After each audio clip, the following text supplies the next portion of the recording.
We have done several videos here on FTD Facts about the beliefs of science in the Quran. But in this episode though, we're going to be specifically focusing on the science of biology in the Quran. Welcome back guys to FTD Facts. My name is Leroy Kenton and I definitely want you guys to stick around till the end so you don't miss any of these. So we're going to jump right into the video starting at number 10. Here we have living things formed from water. And the Quran says, "Do those who disbelieve not see that the heavens and the earth were sewn together and then we unstitched them and that we made from water every living thing?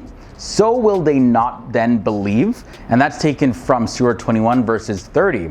Also in Surah 24 verses 45 it says, "Allah created every living creature from water." Geological studies have confirmed that water is not only the first and the main compound in all living things, but also it precedes the existence of all created beings. Next up at number 9 we have the duality of creation.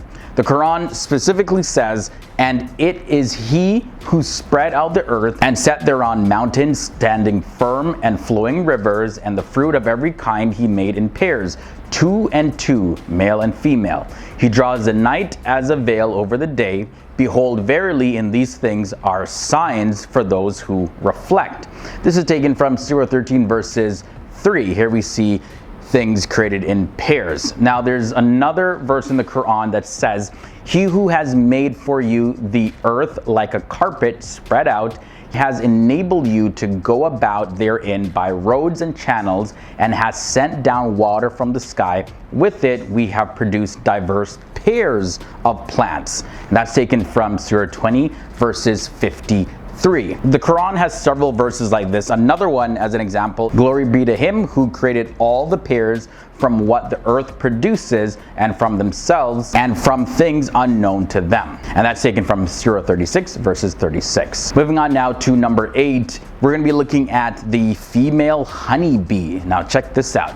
Honeybees have 3 various forms. There's a queen bee, that's the reproductive female. Then there's the drone bee, which is the male. And then the worker bees are the non-reproductive females. Each of these have their role. The non-reproductive female bee is responsible for making the honey.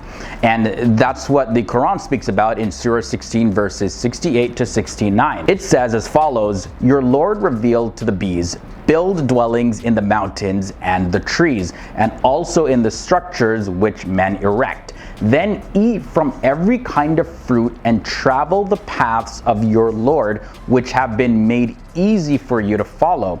From inside them comes a drink of varying colors, containing healing for mankind.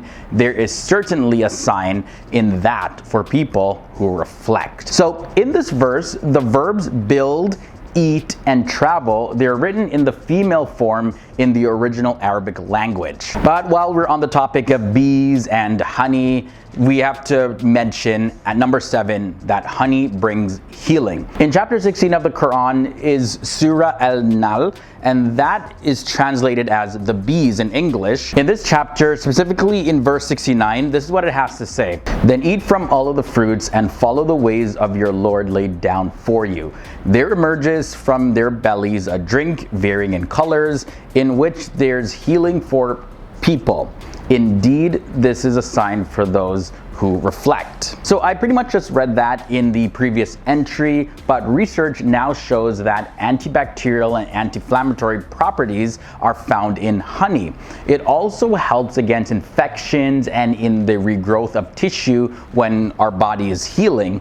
Honey also contains antioxidants that help to prevent heart problems and cancer. Let's talk about gender at number 6. The Quran states that one's masculinity or femininity is actually created out of a drop of sperm that has been ejected. And the Quran says the following, "He has created both sexes, male and female, from a drop of semen which has been ejected." That's taken from Surah 53 verses 45 to 46. And now it's widely known that human sex is determined by the male's sperm, with the female cells playing really no role in the sex determination process. Another miracle mentioned in the Quran is the alaqah that clings to the uterus.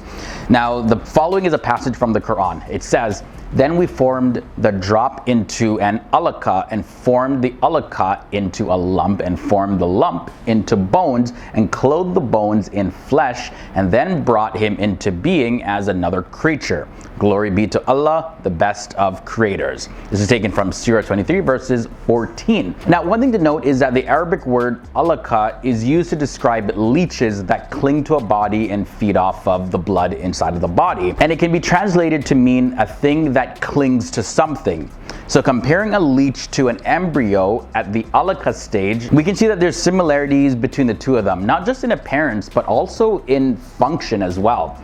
And the word alaka can also be translated as blood clot. And we can see that the appearance of the embryo and its sacs during the alaka stage actually looks like a blood clot. Number 4 brings us humans formed in stages. Human reproduction, as science tells us, it actually takes place in various different stages. And the Quran also mentions this. In Surah 71, God created you in stages. Also, the Quran says He creates you in the wombs of your mothers in stages, one development after another in 3 layers of darkness. That's taken from Surah 39 verses 6. Another pretty interesting miracle found in the Quran is about the prefrontal cortex. So check this out. The front part of the brain is called the prefrontal cortex, and it's responsible for coming up with lies. According to PubMed.gov, people who just lie, known as pathological liars, have more prefrontal white matter. And the Quran said that the disbelievers will be dragged from their lying foreheads. In the Quran, Surah 96 verses 15 to 16, we can find a passage that says this, "But no, if he does not desist, he will certainly drag him by the forelock, a lying sinful forelock." Now, this is also translated as forehead. The original Arabic word nasia in this case refers to the frontal lobe of the brain where reasoning is processed, and from there people can come up with lies. Number 2 is also very fascinating. It's talking about bones that are formed before muscles. The first formation of actual bone happens at the jawbone at around 41 days, and then about 3 days later the muscles are formed. And now, we did read the following passage at number 5 in this episode, but there is something else to notice in the passage. Just to recap, it goes as follows. Then we formed the drop into an alaka and formed the alaka into a lump and formed the lump into bones and clothed the bones in flesh and then brought him into being as another creature.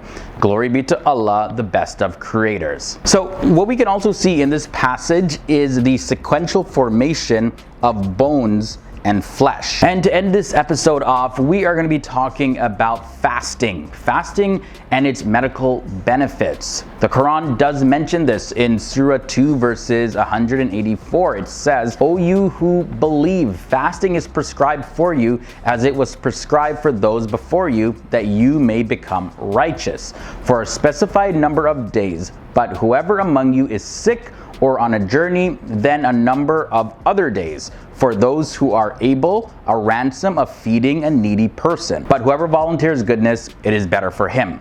But to fast is best for you, if you only knew." Nowadays, we know that intermittent fasting has been linked to numerous health benefits. And some of those benefits include reducing the risk of diabetes, reducing inflammation in the body, as well as lowering your blood pressure and also balancing your weight. It, however, is recommended that you consult with a medical professional when it comes to fasting, but studies do show that yes, fasting does have many benefits. And just like that, we come to the end of another episode. This was a look at 10 surprising biological miracles in the Quran. Really hope you guys enjoyed this one. And just so you know, we do have a similar video if you haven't seen already. We have one titled 10 surprising scientific miracles in the Quran, where we don't just look at the biology, but we look at other sciences. So that video, very interesting one. I highly recommend it. I'll link to it below in the video description section. You'll also find a playlist with similar videos to this, so you can keep on learning. Thank you for joining me in another episode of FTD Facts. Look forward to seeing you in the next one. Later.